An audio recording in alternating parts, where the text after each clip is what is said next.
Paano po ba dapat i-audit yung previous disbursement nitong AKAP program na ito? Yan na ang hindi ko alam. Kaya nga, hindi kaya bordering on corruption to, di ba? Paano ka nakapag-disburse ng AKAP program na unang-una wala palang guidelines? Wala palang guidelines. Kaya nangyari, indiscriminate yung pag-distribute nila ng pera. Ganun ba yun?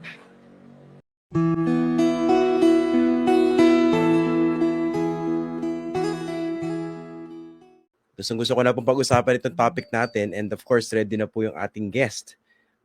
Pag-uusapan po natin, ito pong sinabi recently ni Baguio City Mayor Benji Magalong, kung saan he basically blew the whistle or in-expose niya yung questionable practice when it comes to the distribution of 3 ayuda programs ng ating gobyerno. Of course, very controversial na rin po ito. Hindi naman po bago itong yung mga agam-agam patungkol dito sa tinatawag nating AKAP, yung ayuda para sa mga kapusang kita na kinoconsider po na pakana, brainchild ni Speaker Ferdinand Martin Romualdez. Tapos nandun rin po yung AICS, yung Assistance to Individuals in Crisis Situations. At yung pangatlo, TUPAD, yung tulong pangkabuhayan sa ating disadvantaged or displaced workers. Pero sa pagkakaalam ko, no, this is the first high-profile local official who blew the whistle about questionable practices connected to AKAP, AICS, at TUPAD, at kung paano ito nagagamit for political patronage in the context of the upcoming 2025 elections. Okay, so ang guest po natin ngayong gabi, walang iba kundi si Baguio City Mayor Benjamin Magalong, na siya rin pong convener ng grupong Mayors for Good Governance. Magandang gabi po, Mayor Benji, and thank you for joining us dito po sa Facts First muli. Good evening, Christian. Good evening sa ating mga televiewers. Happy New Year po, Mayor Benji. Kamusta po ba ang inyong bagong taon? Okay naman. Mabuti na lang, nalampasan na natin. Talagang napaka-traffic dito sa Baguio. Tumataas na rin yung local irritability. Kaya mabuti na rin at nagkaroon na rin kami ng respite. Nagkaalisan na rin yung mga karamihan ng mga turista. So, but February na naman, naakyatan na naman yan dahil nga doon sa Panagbaga Festival namin. But all is well. Ciudad ng Baguio, lumalamig na. Okay, nahuli ko nakita 14 point something degrees dyan sa Baguio, no? Malamig. Anyway, bagong taon pero meron kayong pasabog, no, patungkol dito sa AKAP, AICS, tsaka TUPAD. Una-una, Mayor, why did you decide to speak out against these 3 ayuda programs by the government? Alam mo kasi, na rin nakakalungkot na rin. Every time I read about itong mga programs na to, katapos aggravated by the recent budget, na meron 26 million na nakalaan para sa AKAP. Mabuti na lang medyo dinelay ni Presidente yung release nito until magkaroon ng guidelines. Saka ko naisip na, ibig mo sabihin, ano nangyari doon sa mga AKAP na fund na nirelease pala noong 2024, walang guidelines. So, kailangan talagang malaman na ng tao. Sabi ko, kailangan malaman na ng tao. Kaya nilabas ko na to. Kailan niyo po ba unang nabalitaan itong mga questionable practices kaugnay sa pamumudmod nitong AKAP, AICS at saka TUPAD? I remember sometime in October pa, Christian, binanggit na sa akin yung mga questionable practices na tuwing sasama ka sa sortie, provincial sorties ni Speaker, nakakatanggap ka ng 777. Ito ngayon, 21 million. Amounting to 21 million pala. Hello? Ayun. October. Hindi ba Sometime October yun o September. Mga ganun September, okay. October. Last year, 2024. Ako kasi mismo nadinig ko na rin po yung 777 na yan and pinag-uusapan niyan quietly. Pero paki-explain nga po yung sinasabi niyong 777, no? Ano po ba yung sistema nito? Well, ganito yun, Christian. Basta sumama ka sa sortie ni Speaker, kukunti pa lang noon ang sumasama, maabot lang ng mga 54, 55, 60. everybody gets 21 million. No? Pag i-disaggregate mo yon, 7 million na AIX o kaya meron kang choice na gawing AKAP, 7 million na MAIP at 7 million na TUPAD. So, 21 million total. Yung informant ko nga, during that time, nakakakuan pa lang nakakailan pa lang siya, sabi niya. Pero ibang kasama ko, naka-anim na sabi niya. So, pag-anim pala, sabi ko, so 6 pala. Abot pala ng 21 million, 60, 126. Ngayon, nung may nakausap akong isang kongrehista uli, sabi ko, pinakiramdaman ko muna siya Nung nakita ko siya na merong may idealism, tinanong ko siya, Kong, sabi ko, itong itong 777 ba ito, aware ka rito? Sabi niya, oo, aware ako dyan. Sabi niya, nakatanggap ka na rin. Oo naman, sabi niya, nakatanggap na rin ako. Di ba marami na kayong, siyempre, nalaman na ng mga ibang kongrista na meron na palang 777. So, lahat na, dami nang sumasali. Oo, dami nang sumasali. So, ibig sabihin yan, dahil marami nang sumasali, 777, naging 77 na lang siguro. Hindi, 777 pa rin, sabi niya sa akin. Pero nilimit na lang ng 4 na beses na lang. Maski na ilang sortie ka sumama, basta maximum ka na lang na 4 na 21 million. So that's still 84 million per Congress, per lawmaker. So can you just imagine, per lawmaker, paano kung umabot na ng 200 o 250, let us say. So, 250 times 84, ganun na karami. Ganun pala kadali ang pagdi-disperse ng pera ng bayan. Kaya nakakalungkot, na utang tayo ng utang, tapos nakaw din ng nakaw yung iba. Tapos, meron na naman ito na kung gastusin nila yung pera ng bayan, lalo-lalo na nitong parating na eleksyon, akala mo pera nila. Na kung ipamigay nila, talagang pinapahalata pa nila na parang lumalabas na galing ito sa bulsa ko. Ganon nakakalungkot talaga ang isipin. At bago pa i-release yung pera, magsasalita pa yung mga kandidato sa harapan nila. Ipunin nila yung mga beneficiary. Tapos magsasalita pa sila. Halos lahat sila magsasalita pa. Sasabihin pa nila, introduce nila sa akin. Lahat mga kandidato. At bago nila i-release. Ganon na nangyayari sa ibang mga lugar din. Basically, nagagamit for their political agenda, siguro in aid of free election sa 2025. Pero linawin po natin na Mayor yung binabanggit nyo, 21 million per Congress fund under the 777 scheme. Ibig sabihin ba nito, yung kongresista na merong na magiging parte ng 777 scheme, sa kanya ba yung 21 million or siya yung merong discretion kung sino mabibigyan ng 21 million? Yeah. Valid kung yan. Discretion niya yan, 21 million. At karamihan, according sa mga ibang mayors na kakilala ko, sabi nila sa akin, many of the beneficiaries nitong 77 are actually political supporters nila. Talaga? Political supporters. So yung mga kongresista ang nagsasabi kung sino mabibigyan ng AKAP, AIX, tsaka TUPAD, ganun po ba yan? Yes, marami ring maayos na kongresta, Marami ring maayos na talagang pinapaubayan lang nila sa kanilang mga city social welfare dahil maganda yung relationship nila sa kanilang mayor, O kaya sa mga governors. But in many instances, hindi na. Wala nang wala nang konsultasyon sa city social welfare o sa local government unit. Basta meron silang sariling listahan at karamihan ng mga listahan nila, yung mga supporters nila. Kaya nga kuminsan namomblema rin yung DSWD, nagkakamot din yung mga DSWD. Sabi nila, bakit sila naman, hindi naman nagkwa-qualify ito, bakit ito bibigyan ng AKAP? Tulad dyan, meron pang pina-fill out ng mga media na para makakuha ng AKAP, mabuti na lang, alisto tong DSWD na sinabi na, they don't qualify, they don't qualify. But during that time, wala pang guidelines, Pero based dun sa definition pa lang ng AKAP, ayuda para sa kapusang kita, sabi nila they don't qualify. Kaya hindi sila nakakuha. Pero pinag-fill out pa rin sila ng form nung kongrehista. And this is not only happening dito sa Baguio, it's happening elsewhere as well. Kaya nakakalungkot talaga na this is now widespread.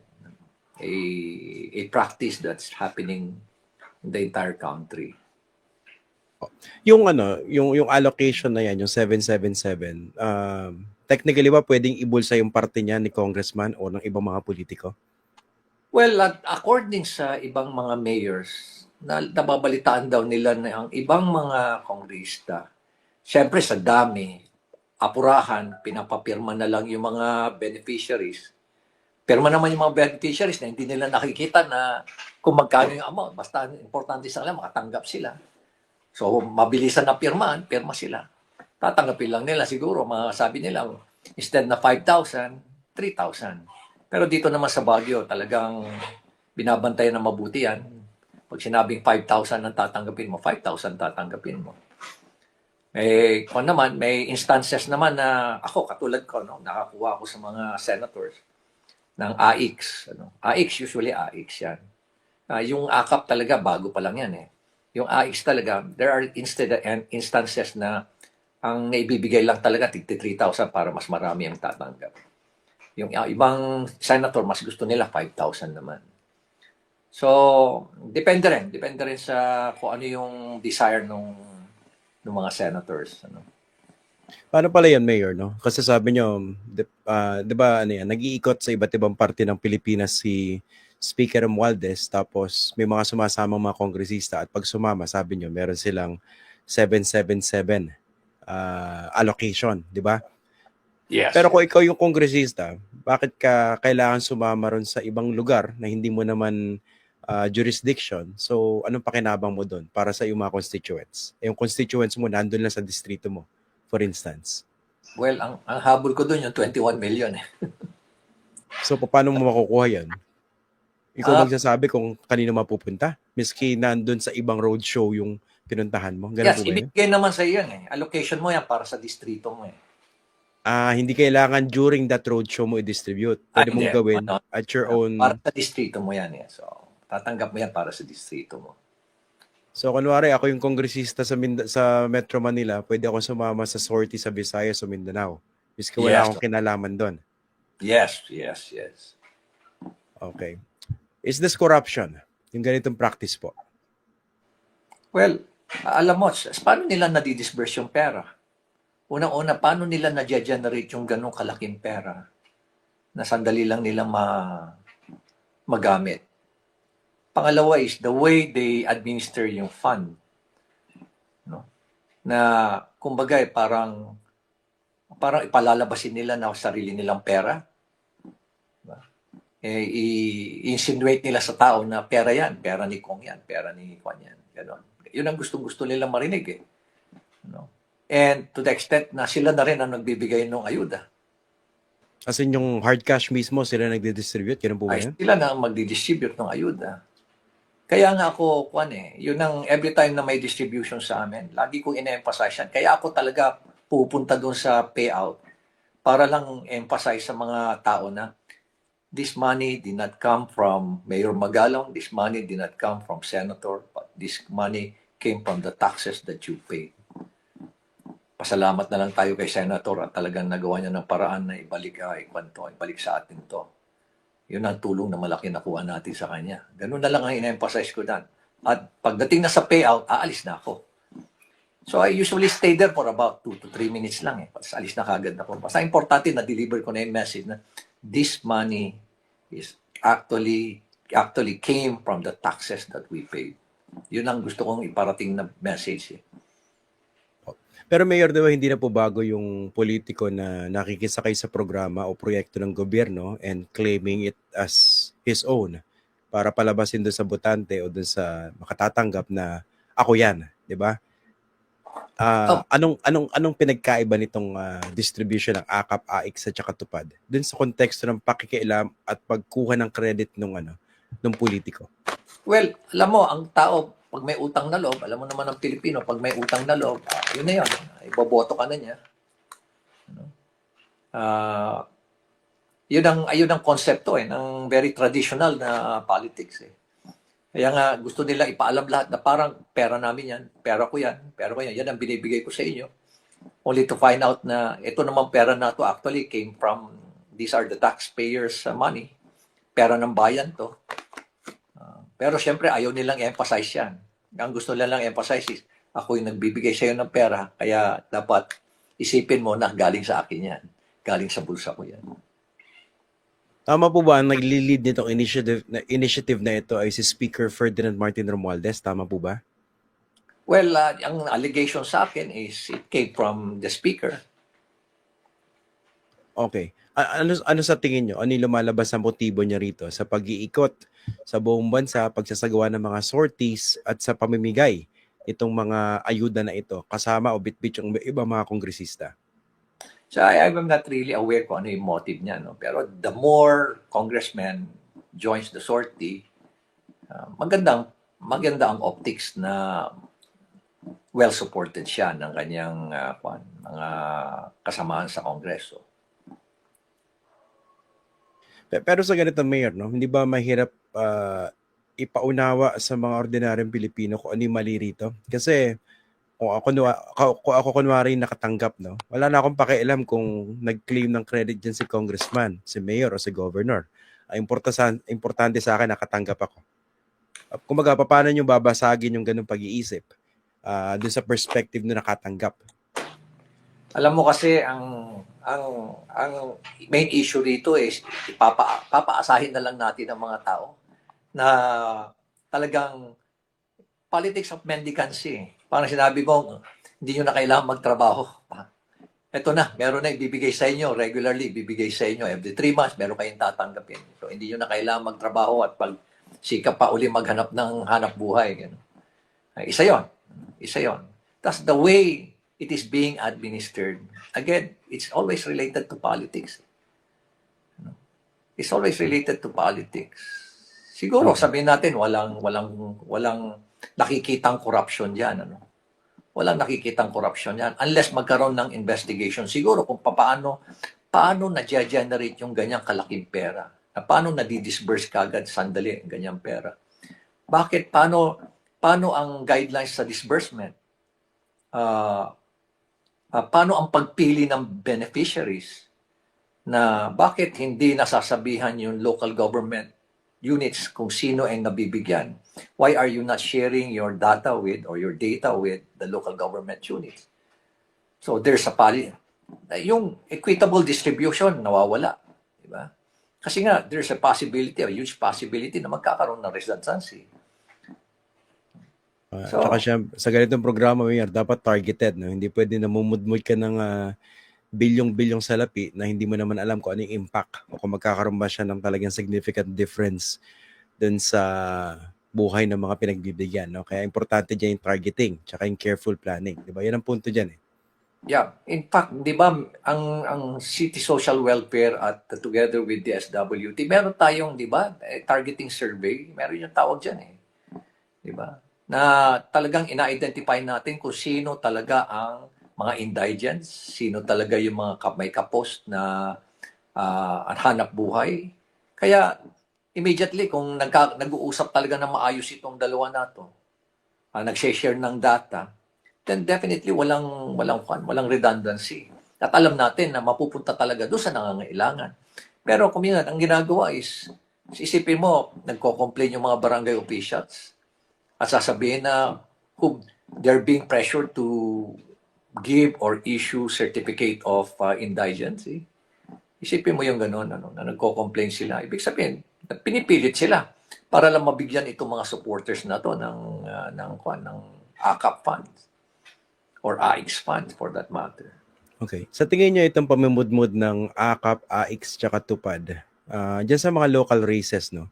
Do you think this could make or break an election campaign? Kasi for instance, no, kunwari hindi nyo kakampi si Martin Romualdez, hindi kayo nagkaroon ng parang pakikibahagi doon sa distribution ng napakalaking pondo na yan, pero yung kalaban nyo, nabigyan. I mean, do you see that as a problem? Kunwari, in your case. Sa marami sa mga mayors namin, lalo na sa mga lugar na talagang money talks, talagang talo sila. Talo sila. Lalo na kung well-known na vote buying always succeeded sa lugar nila, talo sila. Sa Baguio City, this is one of the very few places now in the entire country where vote buying never succeeded. tatanggapin nila yung pera mo, ganun pa rin. Yung mga traditional na politiko, namimili pa rin ng boto, pero there's no assurance na ikaw ang iboboto. Kaya, sabi ko nga, lagi ko ang sinasabi, kung ako tumakbo, let us say, sa lugar na pervasive ang vote buying, ay hindi ako mananalo. Pati siguro sa barangay, baka hindi ako manalo. Swerte lang ako, tumakbo ko dito sa Baguio. Kaya talagang siguro may pagkakataon ako manalo dahil sabi ko nga, Baguio is one of the very, very, very few places na lang. And just to emphasize, very, very few places na lang where vote buying never succeeded because we have a different type of voters in the city of Baguio. Okay. So dito, satisfied ba kayo dun sa move ni BBM na i-retain yung 26 billion for AKAP pero subject to guidelines by different government agencies? I think pati NEDA in-involve niya rito. Yeah, yun ang maganda doon. Meron na siyang provisions o meron na siyang guidelines kung paano i-disburse yung pera. Malaking bagay na yon sa amin. Pero nga, paano po ba dapat i-audit yung previous disbursement nitong AKAP program na ito? Yan na ang hindi ko alam. Kaya nga, hindi kaya bordering on corruption to, di ba? Paano ka nakapag-disburse ng AKAP program na unang-una wala palang guidelines? Wala palang guidelines. Kaya nangyari, indiscriminate yung pag-distribute nila ng pera. Ganun ba yun? So, nakakatakot. And looking at the huge amount that was actually involved, especially in 2024, dapat talaga may imbestigan nito. May imbestigan din dapat to. Pero sino mag-iimbestiga? Sino mag-iimbestiga? Para mahirap sagutin yung tanong nyo, no? Sino mag-iimbestiga? Yeah. Yung mga senador nung simula ayaw nila sa AKAP. Pero nung BICAM, binigyan sila ng 5 billion, naging 26 billion yung AKAP, okay na kami dyan. Yun nga nakalungkot no? Kukunin na nila lahat. Tapos pabayaan nila yung local government na parang namamalimos. No? Pero when in fact, kung sino ba nakakaalam talaga kung anong situation on the ground? Yung local government, di ba? Yung mga local chief executives. Kami naman talaga nakakaalam